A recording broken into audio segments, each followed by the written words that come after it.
Rob. Hi, Vanessa. Long time no see. Long time no see. And hi, guys. We hope you're doing well. Howdy. Howdy. So, welcome to our first formal, actual episode. We're doing it. Yeah. As fun as it was to record those first few snippets of our funny questions, and we hope you enjoyed that. We certainly had fun doing some Q&A. I had a ball. Yes. But so today we're going to do our first actual episode where we're going to be talking about medicalization. I have a script here. Should I just go from the script? Go from the script? Yeah, sure. So organized. From the top. And it starts with Ahem. Ahem, ladies, gentlemen, Vanessa. Hey. Welcome to the Vital Revival Podcast. I am Dr. Rob Jensen, physical therapist extraordinaire. This is where I tell you what I do. I'm Vanessa, and I'm a writer, freelance writer, and just medical health and wellness advocate. Yes. And today we're talking about medicalization. Okay. Okay. So, get ready for this. R079, chest pain unspecified. E119, type 2 diabetes mellitus without complications. W50.2, accidental twist by another person. Y34, unspecified event, undetermined intent. I don't know what you're reading. Okay, how about V97.33XD? Sucked into jet engine, subsequent encounter. Okay, what are these things? These are like W61.02, struck by a parrot. These are medical diagnoses from the ICD-10. Oh. Struck by a parrot? Struck by a parrot. That's a medical diagnosis. You can get that in your chart as reimbursable by insurance. Interesting. You know what else is interesting? W.56.52, struck by other fish. A person struck by other fish? I would assume so, yeah. I would assume that they're giving these diagnoses to humans instead of cars or boats. I immediately thought like a fish was struck by other fish, but right. I mean, I'm sure that happens all. That's okay. Swordfish, right? All right, yeah. Right? So where are you going with that, Rob? So these are some of the ICD-10 codes, okay? So that the ICD-10 codes are how medical providers diagnose their patients so that they can be reimbursed by insurance. Okay, so makes sense. If you don't have an ICD-10 code, you can't bill for a visit, okay? And so we have millions and millions and millions of crazy diagnoses. Z62.891 is sibling rivalry. Medical diagnosis. Really? Yep. R46.1 is bizarre personal appearance. No way. Guilty. What's the source of these? These are from the ICD-10. The ICD-10 is. I don't know about that. No, I mean those are things that are you can search it. Those are all. So they're not like. So it's a little bit silly, right? It's not exactly like you're not going to go in and they're going to be like, oh, I diagnose you with bizarre personal appearance. That's not how it works. But these are things that that can be diagnosed, that can be like added to your list of personal diagnoses. Okay. Interesting. So how does that relate to medicalization? Yeah. So the way that it relates to medicalization is that these are things that are not medical diagnoses. Struck by a parrot is not a medical diagnosis. Apparently it is. Right, and that's kind of exactly the point, is that the ICD-10, which is the 10th version, ICD-10 stands for International Classification of Diseases, 10th revision, is a document designed by the World Health Organization. And that's it. It's kind of like a catalog of the various mental and physical diseases that a person can have, or illnesses or diagnoses, right? Okay. So these ones, again, these are pretty superficial and fluffy, but we're kind of talking about medicalization here, which is where it's the process by which conditions and behaviors are labeled and treated as medical issues. Okay, so that's standard medicalization. And these are examples of, a better, more pertinent example would be something like obesity, depression, right? So those are more in tune with what we're talking about for medicalization. Yeah. As compelling as it is to know that there is a diagnosis for being struck by a parrot, I suppose. I love it. We live in a better world because of it. I guess. But not really. So, yeah, I just don't even know what to think or say about that one. But, yeah, I mean, so medicalization is the creation of diseases, in air quotes, in order to satisfy medical diagnosis, in order to satisfy prescriptions that are available. But it's also the sort of the overuse of prescriptions that already exist. So yeah. So that's kind of the difference. We've been talking about this back and forth for a while now. Yeah. Had many conversations about medicalization and over-medicalization. And I mean, like we've said before, medicalization is kind of like a morally neutral thing. You know, the immoral aspects of it, or the I'd say anti-human aspects of it, are over-medicalization, right? So medicalization is epilepsy. You know, like formerly that was thought of as a religious gift. You know, and they came to find that was that's not a religious gift. It can be seen as a religious gift, but at the end of the day, it's misfiring of the of neurons in the brain, right? So you get seizures, and it's really dangerous. Yeah. You know, so that's an example of good medicalization, or cirrhosis of the liver, broken bones. Like these are things that I think belong within the medical community and like under the umbrella of these should be treated by medicine. Right. Yeah. Right. Versus over medicalization, and there's actually a couple of good definitions of that. So, on surface area, or the more superficial version of over-medicalization, is the process by which non-medical problems become defined and treated as medical problems, usually in terms of illnesses and disorders. You know, and so that kind of covers anxiety, ADHD, depression. For sure, yeah. Also, sleep disorders. Yep. That one too. Although, in that case, well, I guess it gets a little bit murky. You know, maybe to back up a little bit, just to clearly define. So there's medicalization, and then there's over-medicalization. Right. Medicalization is just the creation of new drugs or treatment methods in order to treat existing or new conditions in general. And some of that can be, is appropriate, and maybe some of it isn't appropriate. I don't know. Yeah. But then you have over-medicalization, which is when you're essentially fabricating new diseases. You're making things up when things are it's not even a real disease, in order to, benefit the pharmaceutical company so that they can make a product to, treat that disease and then make money, obviously. Or it's over-medicalization is also the over-prescription of pills as a first method of treatment versus, sort lifestyle of changes. Right, yeah, like recommending or at least even assessing lifestyle changes, like in the case of obesity or ADHD or sleep disorders, things like that. So hopefully that cleared it up. Clear as mud, I don't know, but just to make sure people... I mean, even to simplify that, even for like, I guess that wasn't that simple, but to like really simplify it, like medicalization is, imagine a doctor being like, I'll take that, and I'll take that, and I'll take that. Yeah. And I'm going to fix all that because I'm a doctor. And then over-medicalization is the doctor and a bunch of other, people that are like, we're going to take everything and we're going to do all the stuff and we're going to make it all ours because that's what we do. It's like greed, and not necessarily out of, trying to get money. It's greed out of just power and persuasion and overreach. Exactly. And we'll get into why maybe this happens in another episode, and also the how. We've got some research that we've done on that. But I think, without getting too serious, so the reason we're talking about this today is because we want people to understand that this concept even exists. There's empowerment in knowing about medicalization and over-medicalization, and knowing kind of behind the scenes how the pharmaceutical industries and physicians are thinking.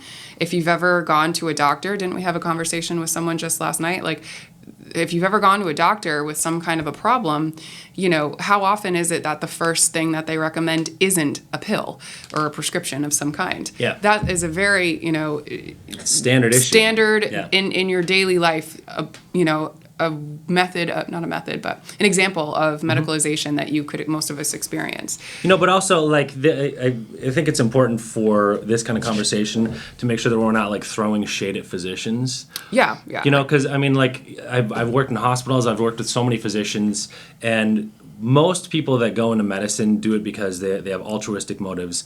They want to help people.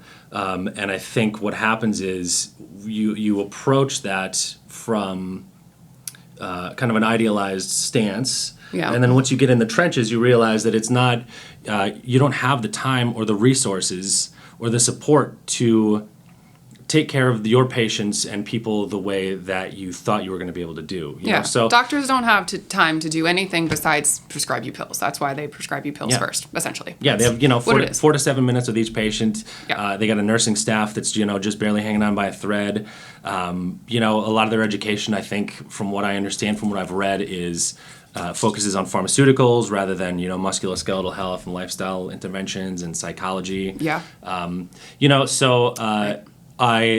This is basically me saying, like, I'm not throwing shade or trying to, like, we're not trying to judge doctors.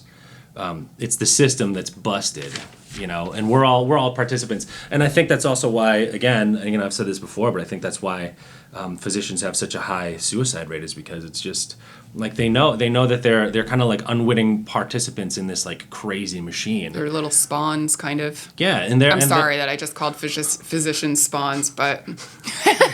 Careful. But now. Also, I'm not. Careful now.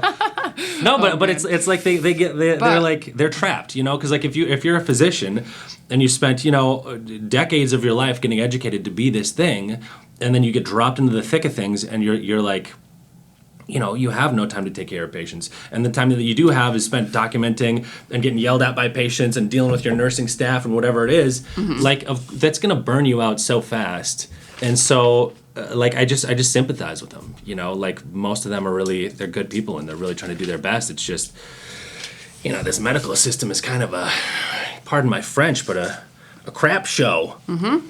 It's because it's capitalistic. It's all for money. It's because it's for profit. That's why. I mean, what incentive is there that exists for drug companies to not produce a pill that could potentially help people, and they'd certainly make money off of it. There's really no incentive for not doing that. It's how they make money. And then doctors are also, right, incentivized to push certain, pills or treatment methods.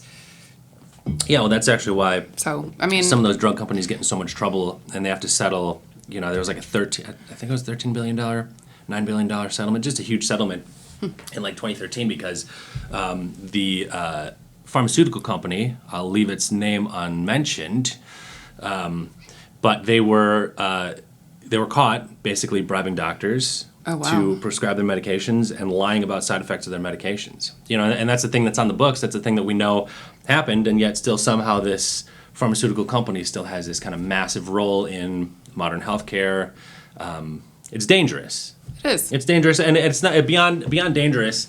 I think it's evil. I think the word for it is actually evil, where they're focusing on profit and they're focusing on just that bottom line and taking care of their stockholders, but they're in a position to be.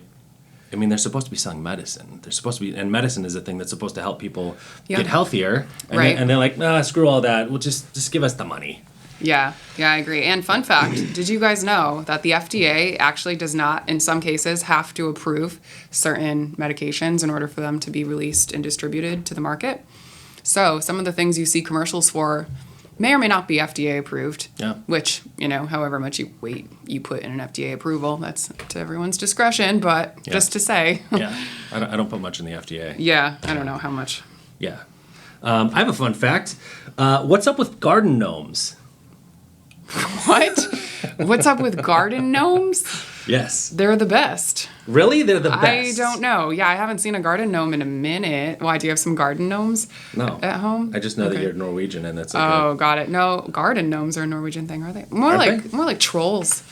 Okay, what's up with trolls? I retract my previous question and insert this one. I'll talk about that. You'll talk about a troll? Talk about a troll. So growing up, I don't know if you guys remember these little like troll dolls or whatever with the crazy hair. Oh yeah. I loved those. I collected them. But then in addition to that, my mom actually had these like, I don't know, they were trolls, but they're made out of rocks or stones or something. They were just like stones, and they had like troll hair. I don't know. They just looked very. What are you talking about? Trolls. They're these special ones that like my mom had. They were like sound pretty special. So yeah, I grew up with special trolls. Oh. I didn't know Sorry, that. you asked for Norwegian. Like, got a little too Norwegian there. Okay. Wait, I have a question for you. Oh, yeah. What's your spirit animal? My spirit animal? Yeah. I mean, I like eagles. They're pretty cool. Okay. Because they're deadly and horrific. I feel like I just learned a lot about your personality. You didn't know that I like deadly, horrific things? No. Sure didn't. I do. Good to know. I like sharks. Sharks are cool. They're also horrific and deadly. I like sperm whales because they're also horrific and deadly. Wow. There's one at polar bear, also horrific and deadly. Gosh, really the horrific and deadly things. Well, what's your spirit animal? Fucking hedgehogs? A duck, probably. Get out of here. They're so cute. Get out of here. You ever have a duck egg? No. They're gross. I think you're not supposed to eat those. Whoops. Or, I mean, I guess you can. I don't know. But that doesn't strike me as food. Yeah. But then again, I think we as humans eat a lot of things that I would be like... Not food. Yeah. I don't know. What's food, what's not food. But no, I would not... No, I've not had a duck egg. I will not have a duck egg. Duck eggs taste exactly like you would think they would taste. Any different from, like, a chicken egg? Yeah. They taste like they taste like they come from a waterfowl. Huh. Oh, so it's like got like a sea? Yeah. Ew. It's like Can you taste the ocean? it's like Well, they're not fishy. ocean. Ew. Ew. They're gross.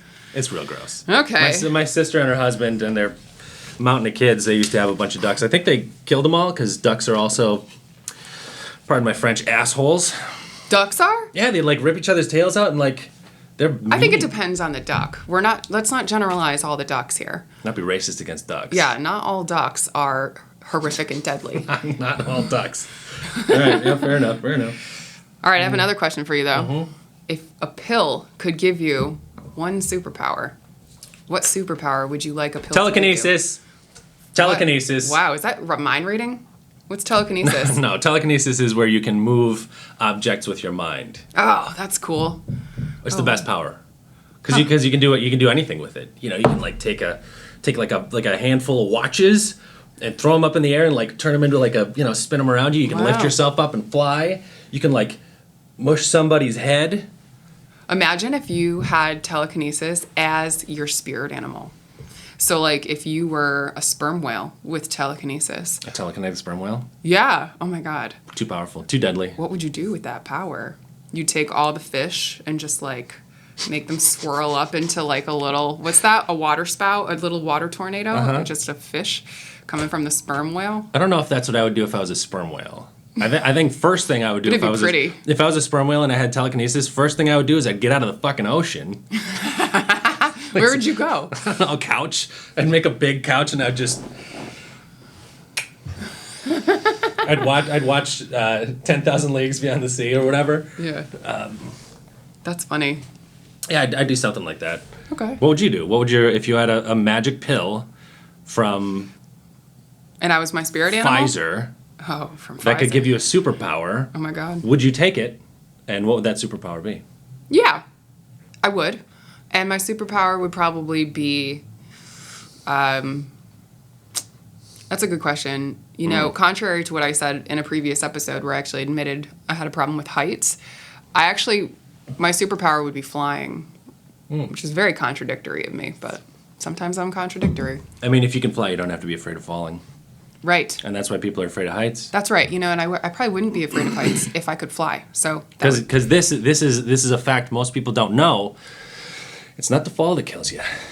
It's the landing. That's true. Just here to Oh, so prophetic. Crack some duck eggs of knowledge on your dome. Yeah.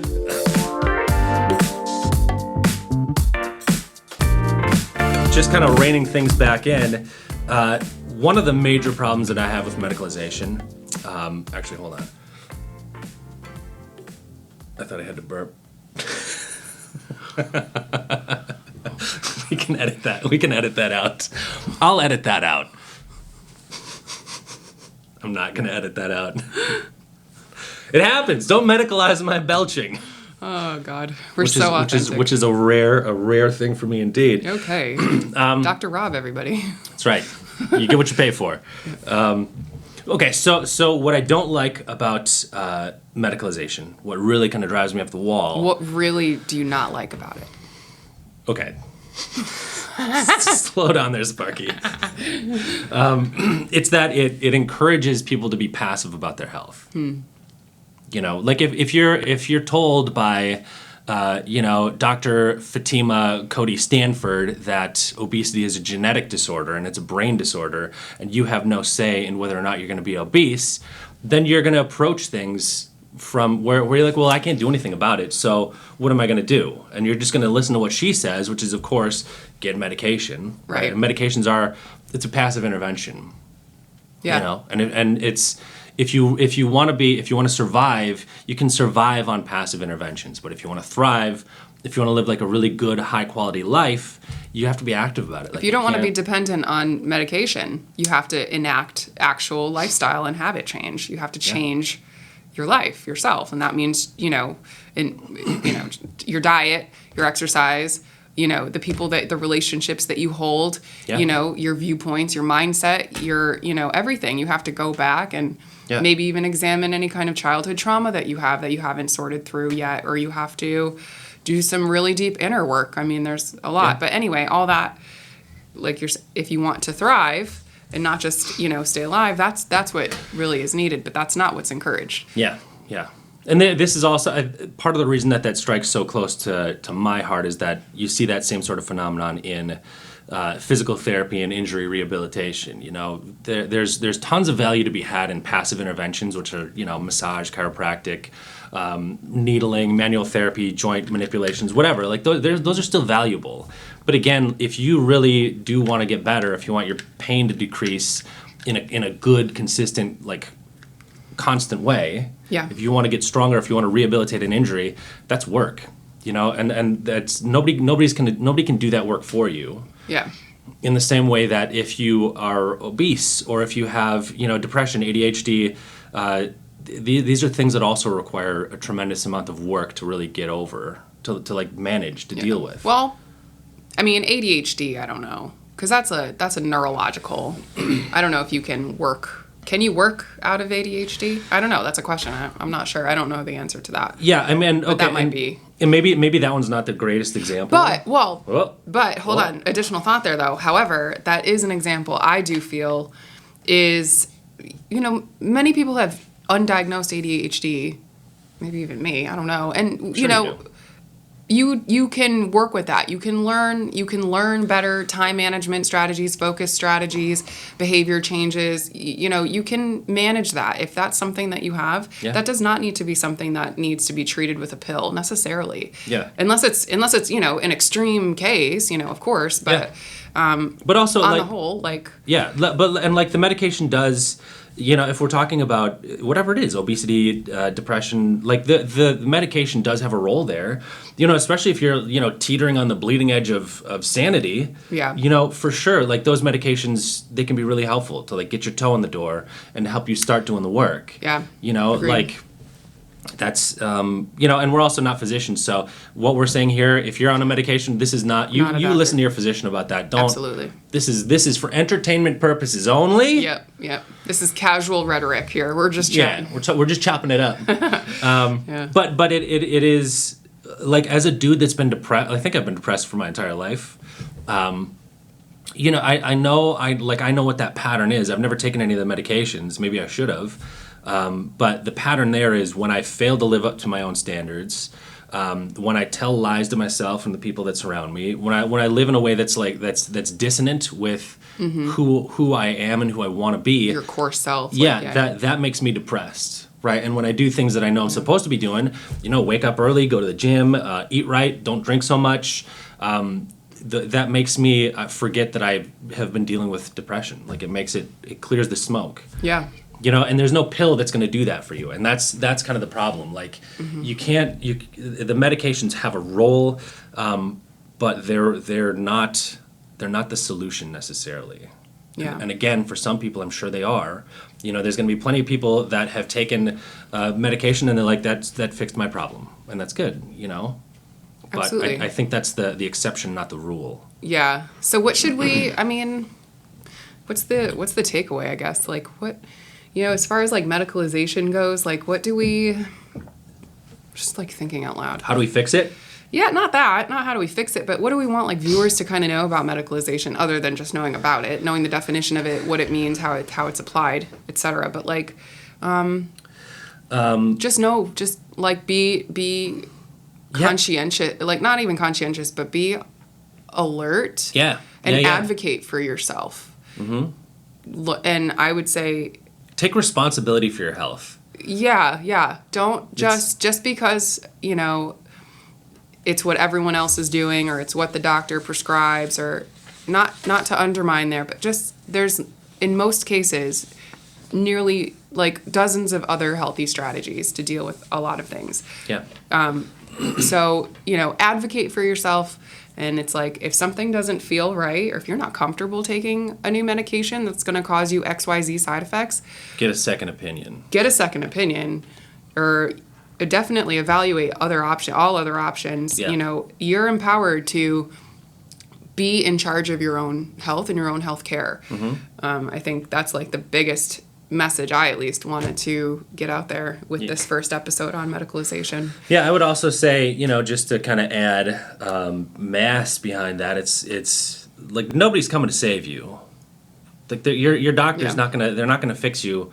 They're going to fix some people again, but odds are good that they're not going to fix you, that they're not going to have the thing that's going to fix you, because again, it's up to you. The cavalry is not coming, and so if you want to get better, you're going to have to step back. You're going to have to look at your life and see, if it's depression we're talking about, or if it's an obesity thing, anxiety, like you need to step back and you need to really kind of assess things, and like you have to clean the mirror, and you have to be able to sit in front of the mirror and look at yourself as honestly as possible, being optimistic, right, and being open, and giving yourself the benefit of the doubt.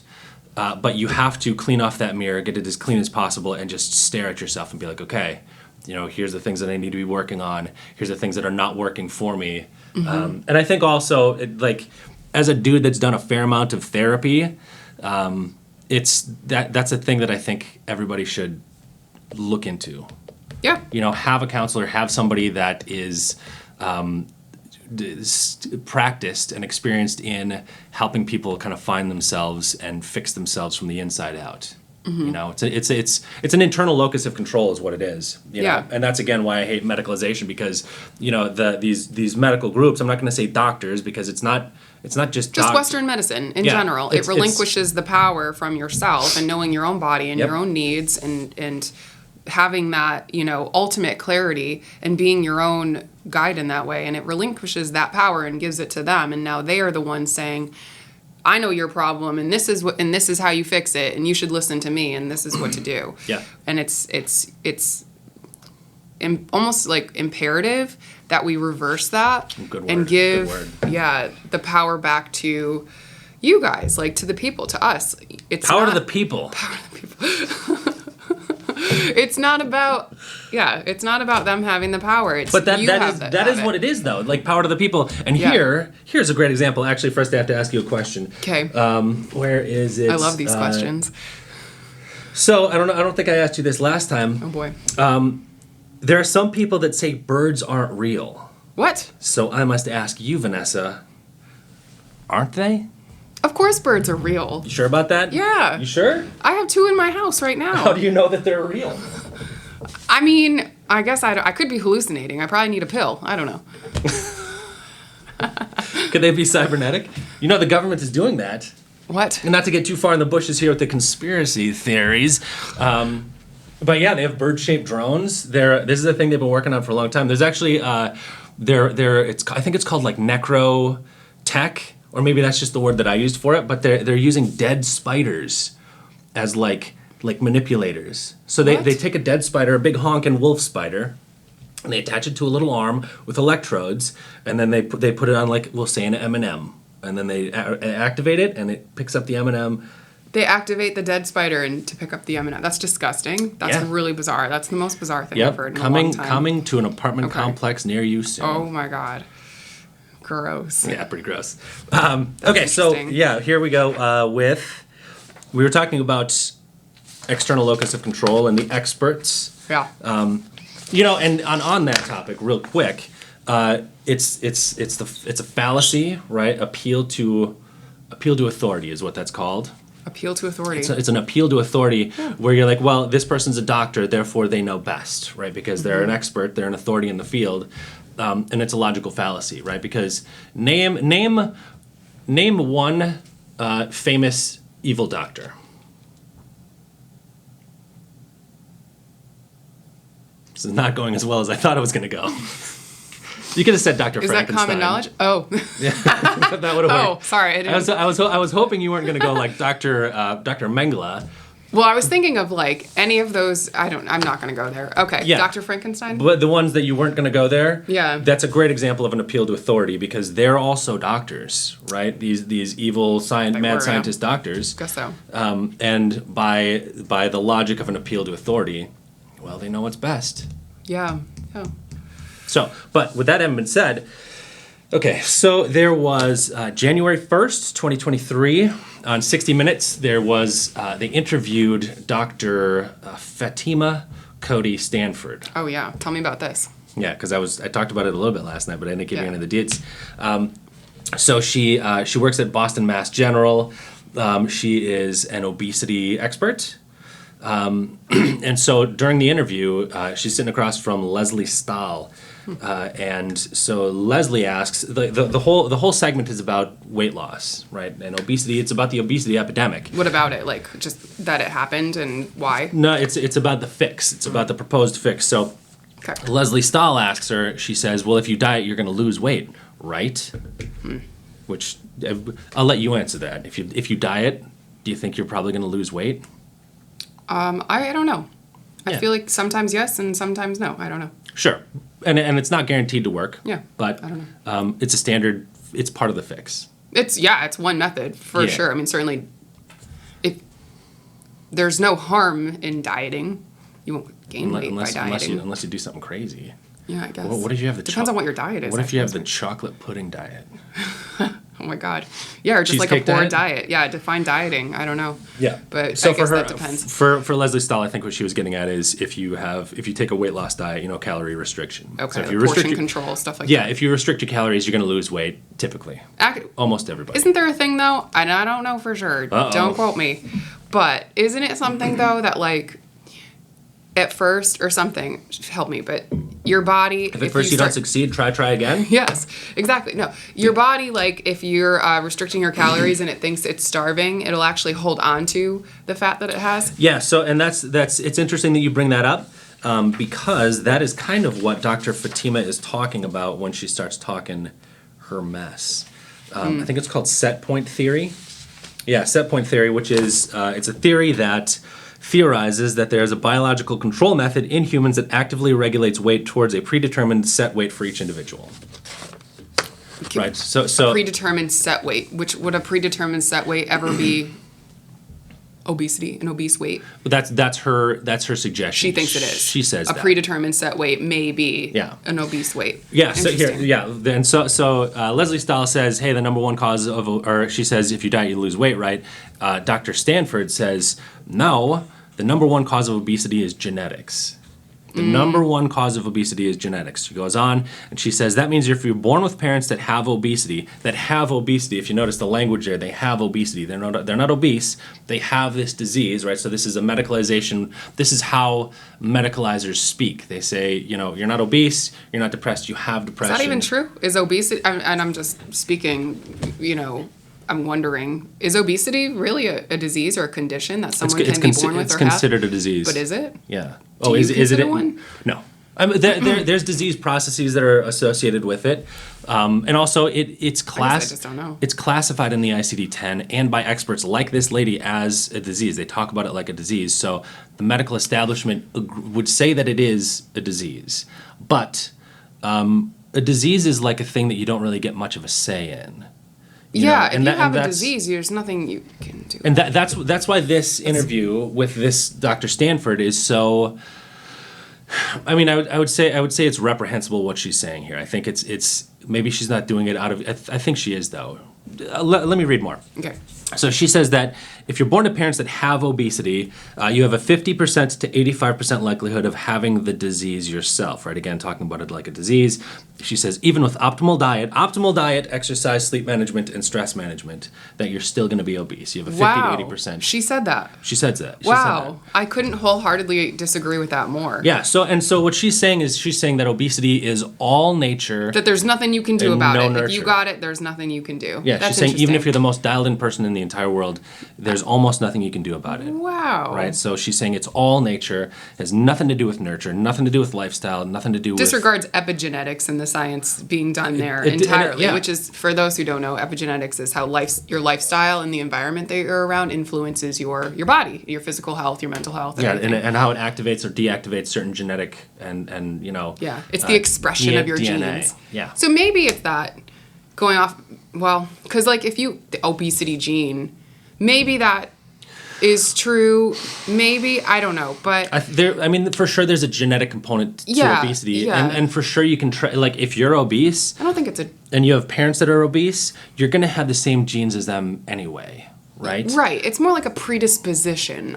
It's not a disease. But even there, her saying that it's all genetic, because if you have obese parents and then you're obese, and she's like, oh, therefore genetics did that. Okay, so then, but what about like family environments, right? What about the kind of stuff you eat with your parents and the kind of the way that you learned to eat as a family? And it's that doesn't even need to be epigenetics. That can just be like, oh, well, like my family has a birthday tradition where we pound on the table every birthday. We sing, we do the thing, a big old song and dance, and it's a thing. The fact that we all do that though doesn't mean that we have that gene. That's just the thing we do. Yeah. Right. And and everybody in the family does it. Like our cousins, aunts and uncles. Like that's what we do, and that's not a genetic thing. That's a thing that we learned to do as when we were children. It's a behavior. It's a behavior. Right? And you could say there's a genetic component because we're all genetically related. And you're all genetically behaving in that way. Yeah. But then it's like, okay, so is it a behavior, or is there a gene, the pounding on the table for birthday songs gene, that's like active? And I don't think that's the case. Yeah. And so she also, by saying this is genetic, and saying that it has nothing to do with diet and exercise, again, it ignores environmental factors, family culture, food choices, activity patterns, and other psychosocial factors. And it also ignores the mountains of research that talks about how processed food, environmental hormone disruptors, sugar intake, sedentary lifestyle, electronic device use, sleep deprivation, and depression they all lead to increases in obesity. Right? So those are all tied in. There's so much research out there. Also, all those need pills too, right? I wonder if she was incentivized by a drug company to make that statement. I'm glad you said that. Cracked it. She goes on to say, okay, yeah, so she is her fix. So on this CBS 60 Minutes segment, which is sponsored by Novo Nordisk, which is a Danish drug company. She says that the fix are a group of super expensive medications, Wegovy or semaglutide, sure, which can cost anywhere up to $17,000 a year. She was paid as a consultant. Wow. Right? So on record, I found one instance of her being paid $15,000 by this drug company to. Who, this Dr. Fatima? Yeah. Well. Yeah. That explains everything. Yeah, right. And it's also worth noting that if you stop taking the medication, odds are real good that you're going to gain all that money back, right? So $17,000 a year, every year for the rest of your life, as long as you want to keep your obesity controlled through those medications. And God only knows what other kind of side effects you're going to have once you stop taking that. But also, and this is where it gets real nasty, okay? She was appointed by the Biden administration to the 2025 Dietary Guidelines Advisory Committee. Wow. So this lady who says that diet has nothing to do with obesity is in charge of the 2025 dietary recommendations.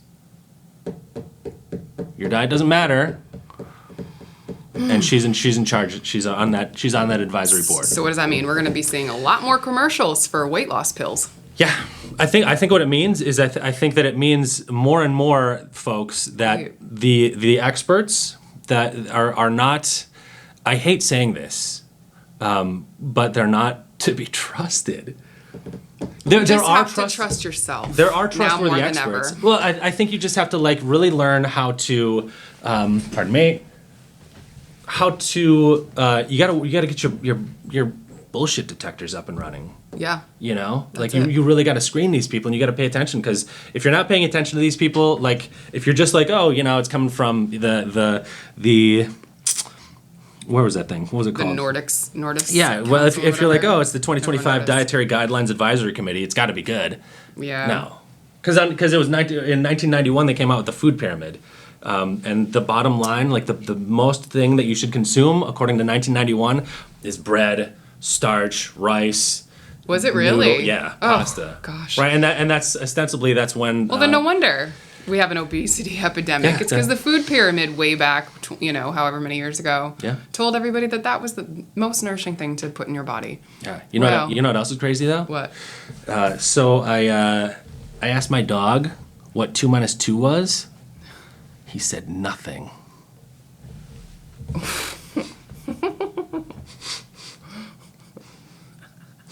That's what we're doing it.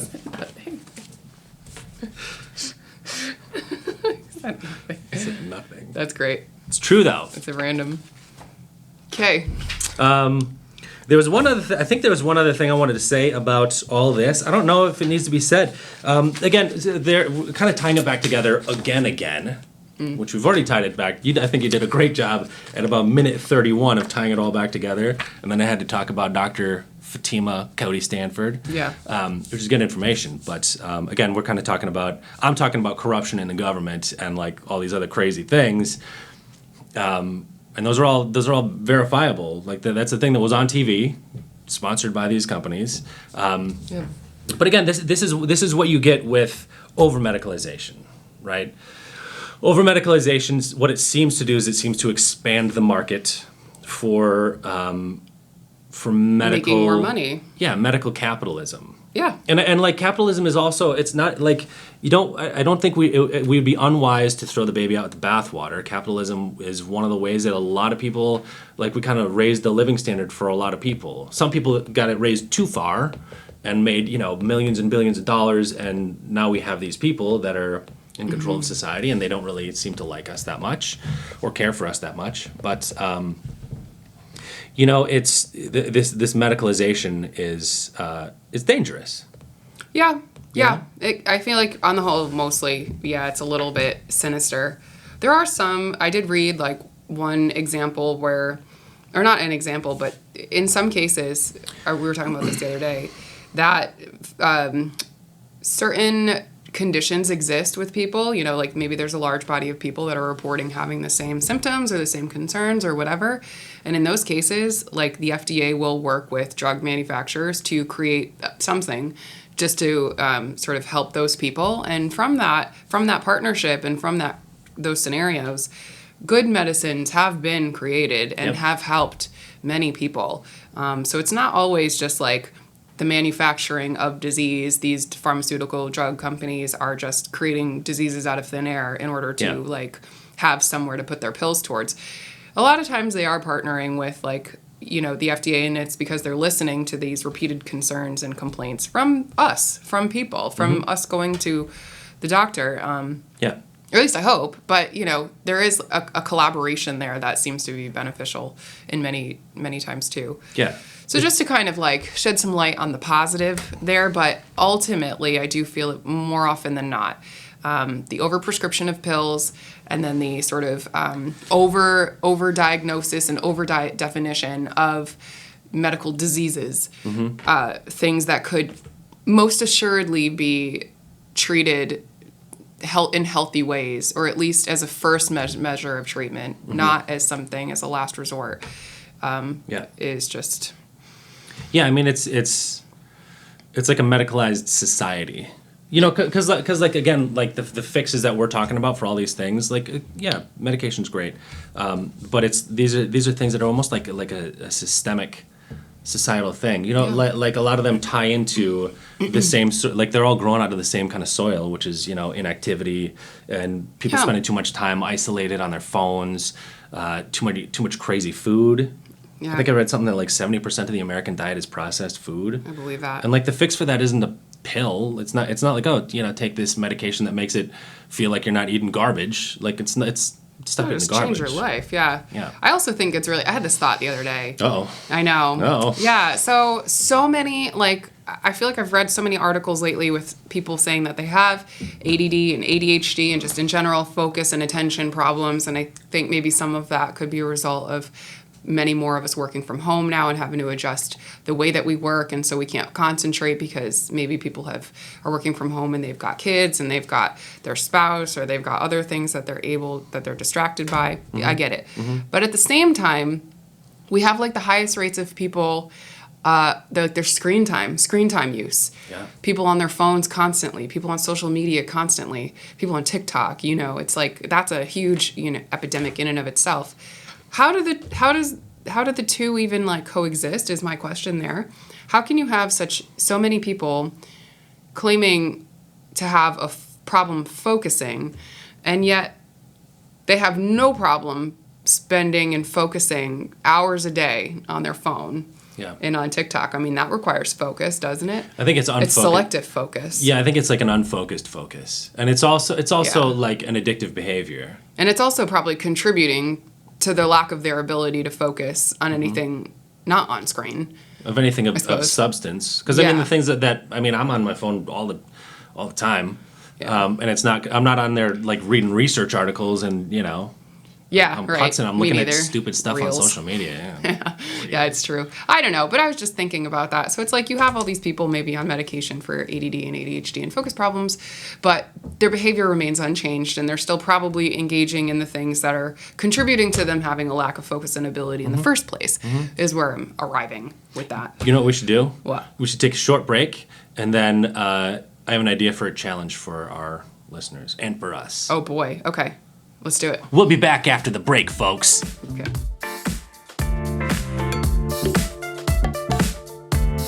Okay, folks, we're back. Here's one. Never mind.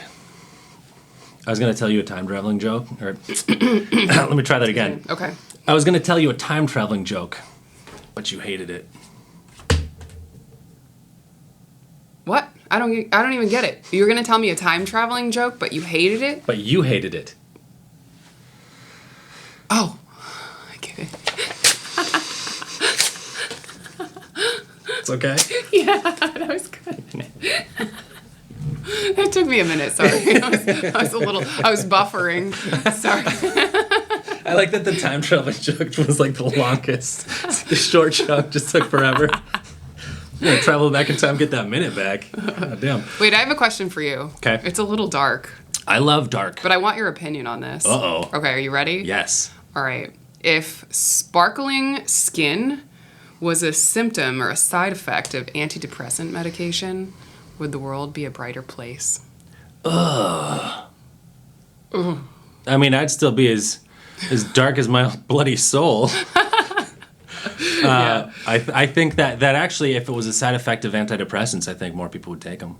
Probably. Wouldn't that be nice? And I think that would make them more effective. For sure. Yeah, I think so too. What if it made you glow? Oh my God, if you had radiant skin from anything? Oh, I was talking like glowing. Like Sting from Lord of the Rings. What if there was an antidepressant? Okay, here's a question, and this is for everybody. Okay. If there was an antidepressant that you could take that would make you glow like Sting from The Hobbit, not Lord of the Rings, The Hobbit, that would make you glow like Sting from The Hobbit in the presence of things that would depress you, do you think that would work? Oh, wow. In the presence of things that would depress you. Oh, my God. If it just made you like... what's the question? Would I take it? Or what would that be like? Would it work? Would you take it? Let me answer this for me. I don't know. Yes. Yeah? Yeah, I would take that. Oh. I can't think of things that depress me. Like, I wouldn't know when would that be activated? Cats. Or like a dead cat. I mean, a dead animal of any kind would probably be sad. But I don't know if that would put me in like depression. I'd just be sad. It'd probably be a mild glow, not a full glow. Yeah, not like a like a blue dwarf I wouldn't be star. beaming, but I'd be a little bit, luminescent. Okay. Is that a word? Yeah. Yeah, that works. Okay.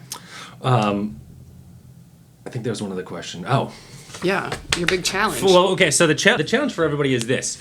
Go on your iPhone. I'm assuming you have an iPhone. Otherwise, if you don't have an iPhone, I don't know. Why wouldn't they have an iPhone? Who doesn't have an iPhone? I feel bad shilling for iPhones because, considering they have factories full of enslaved children that, make them. Well, isn't that most of the products that we use? Invent a new iPhone that doesn't use slave labor. First that off, would be good. That's my challenge. That's my whole challenge. That's the challenge. No, go to your phone. You can download a widget, or you can install a widget on your home screen that lets you track your time. Oh. You can your screen time? Yeah, your screen time. Oh, yeah, that's just on. You don't have to. That's just on your iPhone. Yeah, but it's not automatically on your home screen. Oh no, you go to your settings or something, and you hit screen time, and it'll tell you. And so, what my challenge to you is put that on your home screen, and get, I don't know, try to get 2 hours, only 2 hours a day for the next week. That's a good challenge. I like that actually. I don't know if I can do it. I could definitely do it. I could definitely do it. I could cut that down to like an hour probably. Down to an hour? Yeah, for sure. Vanessa's going to do an hour, everybody. Yeah, if I'm not responding, it's just because I just don't look at my phone anymore. You better bring receipts. I will. I'll bring receipts next episode. At the end of the day, you have to screenshot your home screen timer thing. I like that. What should we do? Ooh, we should maybe... What should we do? Ooh. Well, ideas. For what? For like a prize? Yeah, well, so if you want to follow us at thevitalrevival.podcast on Instagram, post a picture proving that you brought it down to 2 hours per day or less. Or less. I don't know. Give us some proof. Post it in the comments, and maybe the person with the least amount of daily screen time on average or something will, we'll give you a shout out. We'll do something. Yeah. Yeah. We challenge you, thevitalrevival.podcast on Instagram. So do it. I think that's a really good challenge. Mm-hmm. I think so too. Cool. What's coming next up, Rob? What are we doing for our next podcast? Yeah, that's the way I meant to say that question. It was good though. I tried. Cheeky. I tried. Next up is going to be we're going to be doing medicalization 1.2, which is going to be how or the what? The how. What? We did what today? Today was what? Yep, sorry. And then how? How medicalization. So more into the nitty-gritty on the process of how it works. We'll throw off some terms that I've certainly been researching a lot, like astroturfing, for example. What was the other one? Pink washing? That was an example of astroturfing. Yeah. Yep, awareness raising is another term I'll tell you about. Your blood is going to boil. Disease mongering, all these like really fun tactics, which they may or may not have merit. I don't know. So, but we'll talk about it, and we'll be examining all sides of it. Like some articles have said that pharmaceuticals definitely use disease mongering in order to get people so concerned that they might have a disease, and then I won't give it away. But then other articles have argued the opposite of that. So we'll present all sides. But yeah, we'll get into the how. It's going to be great. All right. All right, folks. Well, thanks. Bye.